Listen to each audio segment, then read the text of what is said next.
Welcome to the deep dive. Today we're doing something pretty special. I want to invite you to sort of step back in time with us, way back, over 2 millennia. We're going into this ancient world of, well, really profound personal change. We're diving deep into the raw, unfiltered wisdom of 14 early Buddhist monks. They're known as Theras, and their personal reflections, their struggles, their breakthroughs.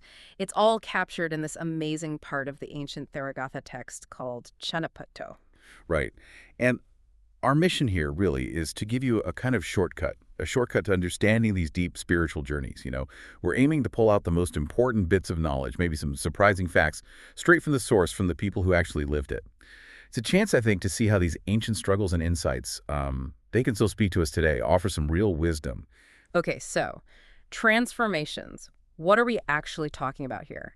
We're starting with stories that show the really human side of these figures. I mean, even revered monks had to deal with, like, deep doubt and despair. Take Uruveḷakassapo. He wasn't instantly convinced by Gautama's miraculous powers. Okay. He was already a spiritual guy himself, right? A matted hair ascetic had his own little power, as the text says. Exactly. He had his own practice, his own followers. He wasn't just some novice. But then the turning point comes when Gautama discerns his private thoughts. And that causes this unbelievable, trembling, hair-raising reaction in him. Wow, so it wasn't the external miracles, but something internal. Precisely. It's that moment of being seen, truly seen, right down to your hidden thoughts. For someone like him, already established, maybe even a bit confident in his own spiritual standing, that kind of deep insight from another, it must have just shaken him to the core. It shows how encountering a truth that profound can just completely overturn your whole worldview, even if you're already on a path. That makes sense. It's like his foundation just crumbled. And after that, he makes this huge shift, abandons his old ways, embraces the Buddha's teaching. And the text says he eventually got rid of craving, hatred, delusion, the whole lot. It even mentions specific things: knowing past lives, the divine eye, psychic power, mind reading, divine ear, and finally, the destruction of all fetters. So these powers, were they like superpowers or? Well, maybe not how we think of superpowers today. It's more like symbols of a radically expanded awareness. Gaining the divine eye or mind reading wasn't about, winning the lottery. It signified this shift from relying on his old limited little power to this vast inner clarity. He can now perceive things way beyond the ordinary senses. It confirmed his new path. It shows transformation can be quite traumatic, a complete dismantling of the old self. Okay, but it's not always that instant, profound shock leading straight to enlightenment, is it? Because then we have Sappadāsa Thera. His story is, well, it's incredibly raw. He says 25 years into his spiritual journey, he still hadn't found peace of mind, still tormented by sensual desire. 25 years. Yeah. It's a long time to be struggling. And the scene he paints, it's stark. He has this thought: what use is life to me? And he actually takes a razor, sits on his bed, contemplating ending it all, just utterly broken. That honesty is just, wow. It's almost hard to read. It is, and it's so important. It tells us something crucial, I think, that even on these paths we imagine as serene, there can be real deep struggle, moments of absolute rock bottom. It's not always onwards and upwards. Sometimes maybe hitting that low point is necessary before you can truly rebuild. It makes these figures so much more human, so relatable. Their eventual peace feels earned, Yeah, definitely earned. It makes their wisdom feel less abstract. Okay, then there's Gento Purohitaputto. Talk about a different kind of struggle. He basically says he was completely intoxicated by pride. Birth, wealth, looks. He thought he was better than everyone. He wouldn't even bow to his own parents. That's some serious arrogance. Oh, absolutely. Stiff-necked pride, the text calls it. Seems almost impenetrable. So what happens? How does that kind of pride get broken? It's an encounter. He sees the Buddha, the supreme leader, described as shining like the sun among all the monks. And it wasn't just seeing a person. For Gento, it seems like it was seeing truth embodied, radiance, wisdom made visible. It forced him to see his own inflated self-image for what it was, an illusion. So it wasn't an argument or someone telling him off? No, it seems much deeper, like a direct, overwhelming recognition of something infinitely greater than his own ego. And the effect was immediate. He cast off pride and conceit with a serene mind, bows down, and the result, his eye conceit destroyed, all forms of pride killed. That's incredible. The power of just seeing, truly seeing something pure. Exactly. It suggests that even the most deeply rooted ego, the most stubborn pride, can be dismantled. Not necessarily through argument, but through encountering genuine wisdom, genuine presence. It clears the path for humility, for freedom. Okay, so moving from those really intense personal journeys, how did these monks build up the strength, the resilience to handle everything? Internal stuff, external stuff, like Tekicchakāni Thera. He's got this very practical worry. I've got rice stored, but I can't get any food. What am I going to do? Mm. And he's living in the open, facing cold winter nights. Sounds pretty tough. It does sound tough. And this is where you see that amazing contrast between the physical situation and the mental response. He doesn't deny the cold or the hunger worry. He acknowledges it, but his response is spiritual. He recalls the Buddha, the Dhamma, the Sangha, the core refuges, and that brings him joy. And then he actively practices these things called the four immeasurable states. Right, the four immeasurables, what are they again? And how do they help with, like, freezing temperatures? They are loving kindness, compassion, sympathetic joy, and equanimity. Metta, karuna, mudita, upekkha. And they're not just passive feelings. They're active mental cultivations. Think of it like generating inner warmth. By focusing his mind intensely on compassion, on equanimity, he's building this inner resource, this mental fortitude. It allows him to remain unshaken by the cold. He's not ignoring the physical reality. He's transcending its power over his mind through practice. So cultivating an inner sanctuary, almost literally generating inner warmth, that's powerful. It really is. It's a practical skill. Okay, now for something quite different, Kullo. His practice sounds pretty confronting. He goes to a charnel ground, where bodies are left, and he observes a woman's body being eaten by worms. Yeah, it's definitely not a comfortable image for us today. Wow. But there was a clear purpose. He's using the mirror of Dhamma, the eye of knowledge, to look unflinchingly at the reality of the body, seeing it as empty inside and out, diseased, impure, decaying. Why? What's the point of focusing on something so, well, morbid? The point is detachment. To break the illusion that the body is this solid, permanent, inherently pleasant thing we cling to. By confronting its impermanent and, frankly, unpleasant aspects directly, he's cutting the root of attachment to it. It leads to a kind of liberation, a freedom from that deep-seated clinging. The mirror of Dhamma is about seeing things as they are, not as we wish they were. And the insight he gets is this profound equanimity, right? As this, so that, as below, so above, day, night, before, after, it's all impermanent. Exactly. He sees the universal pattern of change in everything, and he contrasts this deep joy of a concentrated mind, truly seeing Dhamma, with, say, enjoying music.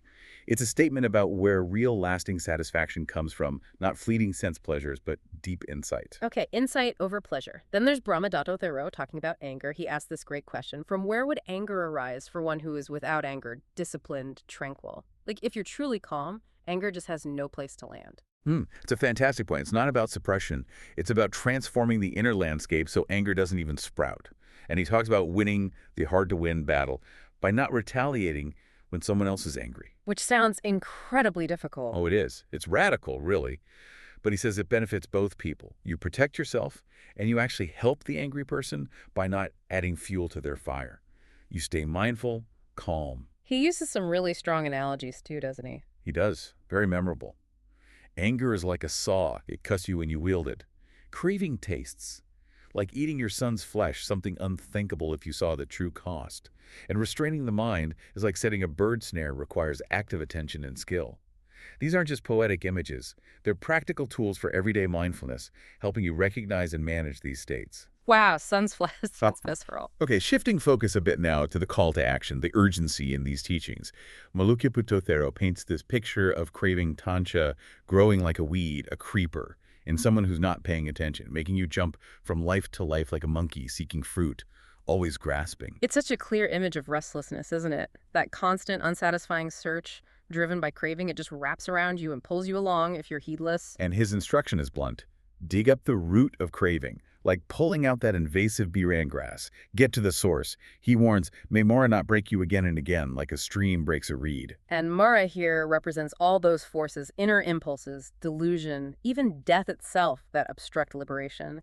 So the warning is serious. Constant vigilance, constant effort is the only defense. Craving is the central obstacle. You have to get at its root. And that line, don't let the moment pass. Because if you do, you'll grieve, plunged into hell. It feels so urgent. There is a real sense of urgency in many of these verses. Life is short. The opportunity for practice is precious. Don't waste it. That urgency definitely comes through with Kātiyāno too. Arise, sit up, don't be full asleep, wake up. It's like a spiritual alarm clock. Ah, yeah, exactly. No time for slumbering through life. He reminds us, life passes quickly, like a great ocean wave, and the king of death is always approaching. Stark stuff. So, faced with that, what's the advice? Make an island for yourself. It's about self-reliance. Don't wait for someone else to save you. You have to build your own refuge within. Through practice, through meditation. Create that stability inside yourself so you're not just swept away. An inner island. I like that. And his instructions are practical. Release former bonds, cut attachments, don't waste time on play or sleep, meditate constantly. The goal, become fully extinguished like a flame without water. That's the classic metaphor for nirvana. Extinguished not in a negative sense, but in the sense of the fire of suffering going out, because there's no more fuel, no more craving, hatred, delusion, just peace, cessation. It's a powerful image of release. Then Thera offers this really cryptic metaphor. It rains on the covered, but not on the open. Therefore, open what is covered, then it will not rain on you. What do you make of that? It's intriguing, isn't it? Open what is covered. Maybe it means uncovering ignorance, shedding the illusions that shield us but also keep us trapped in suffering. If you're open, meaning you see reality clearly without the covering of delusion, then the rain of suffering maybe doesn't affect you in the same way because you understand its causes. So openness to truth is the real protection. That's one way to read it. He immediately follows it up with those stark reminders. The world is afflicted by death, old age, craving zero. These things approach like fires. You can't outrun them. So understanding this, seeing it clearly, being open to it, is the motivation to practice diligently, not to despair. And he ends with that final urgent nudge. What night leaves behind reduces life. The last night approaches. It is no time for you to be heedless. Exactly. Every moment counts. Don't put off the inner work. Okay, let's bring some threads together now. The teachings themselves, the community, the results. Migajālo Thera gives this beautiful description of the Dhamma, the teaching, well taught by the enlightened one, kin of the sun. Poetic. It is, and he lists its effects. It goes beyond all fetters, destroys the cycles of existence, eradicates the root of craving, cuts the root of poison, shatters the machine of karma. It's presented as this comprehensive system for liberation. And he points to the Noble Eightfold Path as the way to great security. Right. It underscores that this isn't just philosophy. It's a practical path, a step-by-step method to understand reality, understand karma, and actually attain lasting peace. It's a complete toolkit for dismantling suffering. And that path isn't always walked alone, right? Mahānāgo Thera talks about the importance of the spiritual community. Respect for fellow practitioners, sabramakarisu garavo. Yes, this is crucial. He uses these great analogies. Lack of respect. You're like a fish in shallow water or rotten seed. Your growth is stunted. You're far from nirvana. But with respect. With respect, you're like a fish in ample water or a good seed. You flourish. You're close to nirvana. It really highlights that our relationships within a community, the harmony and mutual support, deeply impact our own individual journey. It's not just a solo effort. The community helps you grow. That makes sense. Yeah. And finally, we have this amazing story about Sumano Thero, a 7-year-old novice. Incredible, isn't it? Displaying psychic power, overcoming a powerful serpent king, legendary stuff. And yet he's so humble. He brings water for his teacher from this mythical Lake Anotatta. And the Buddha notices him, right? Sees his grace, his skill, but also his humility. Says something like, this novice does not want me to know. Exactly. It's such a beautiful illustration. Yeah. Profound realization isn't tied to age, and true attainment often comes with this deep humility, this lack of any need for recognition or fanfare, quiet mastery. It's not about showing off. It's just being. So we've journeyed through quite a landscape today, from, the depths of despair and grappling with massive pride to these incredible states of resilience, deep wisdom, and ultimately liberation and quiet mastery. These ancient monks, their experiences feel surprisingly relevant. They really do. Because the core human struggles haven't changed that much, have they? Dealing with ego, desire, hardship, facing impermanence. It's all still here. And what runs through all these accounts is the power we have within us, the power of inner cultivation, of developing wisdom. They show it's possible. It leaves us with a question, doesn't it? These ancient voices, they're sort of asking us today, in our world, which is always pushing for more, always striving outwards, how might we find real freedom, real peace? Maybe it's by doing what these Theras did, letting go of what binds us, and truly, as Siramana put it, opening what is covered within ourselves.